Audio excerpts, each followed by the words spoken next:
and welcome to this edition of Infravisioning, where we talk about the lessons from Modhera, India's first fully solarized village.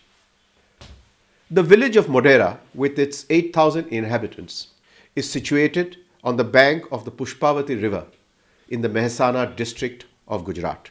It is a little over a 2-hour drive north of Ahmedabad. Till recently, it was famous for its iconic sun temple, built by the Chalukyas and dedicated to the solar deity Surya.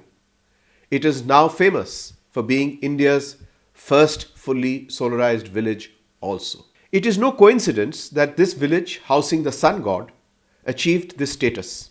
The Gujarat Power Corporation, under its Suryagram project, installed solar rooftop systems free of cost for the entire village. It set up a 6 megawatt ground mounted solar power plant along with a 15 MWh battery energy storage system, referred to as the BESS, at Sujanpur village nearby, about a kilometer from Modhera.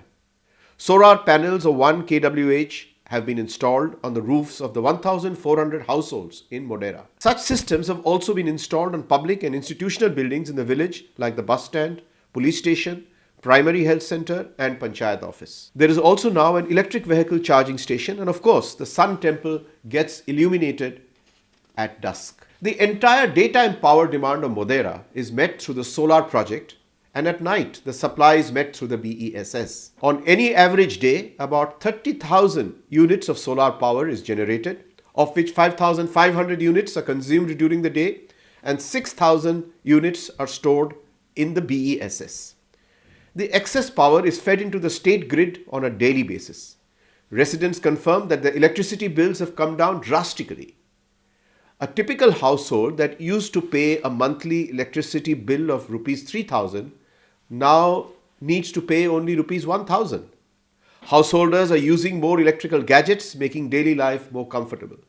Thus, Modhera has not only become a net zero community but has also become a supplier of green energy to the grid. Whilst the Modhera example demonstrates the art of the possible, it has to be remembered that these installations have been free of cost, borne by the central and Gujarat governments at a reported project outlay of around rupees 81 crores. Obviously, this is clearly not possible or desirable across all of India's 6 lakh plus villages.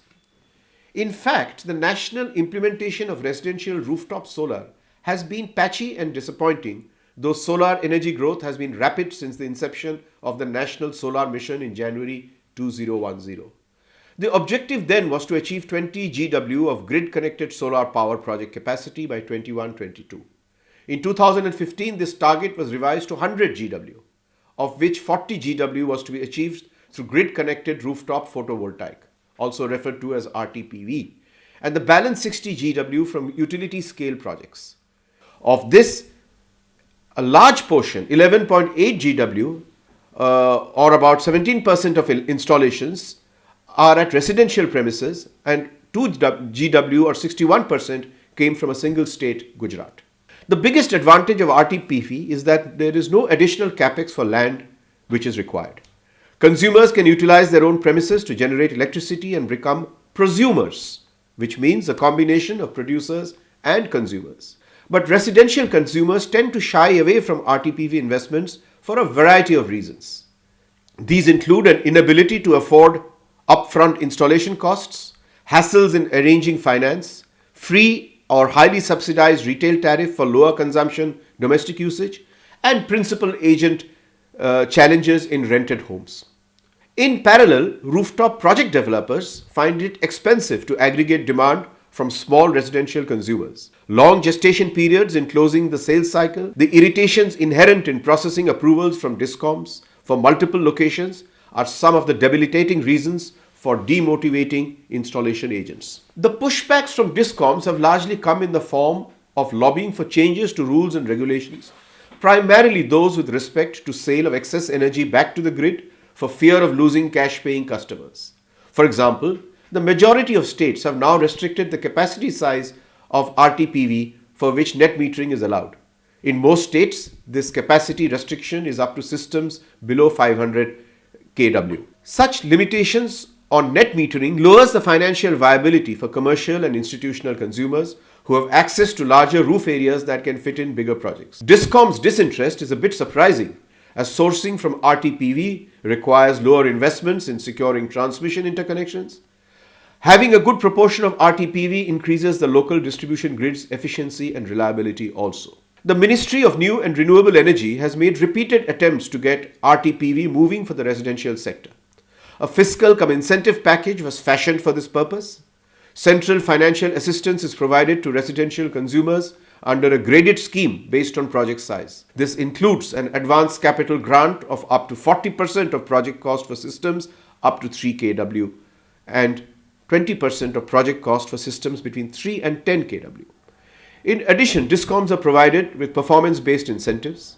This incentive is primarily meant to reimburse the DISCOMs for additional expenditure incurred by DISCOMs in providing supporting infrastructure, capacity building of DISCOM staff, additional manpower, and creating consumer awareness of rooftop solar installations. Modhera in Gujarat has clearly demonstrated the scale of transformation possible in the lives of ordinary Indians in villages.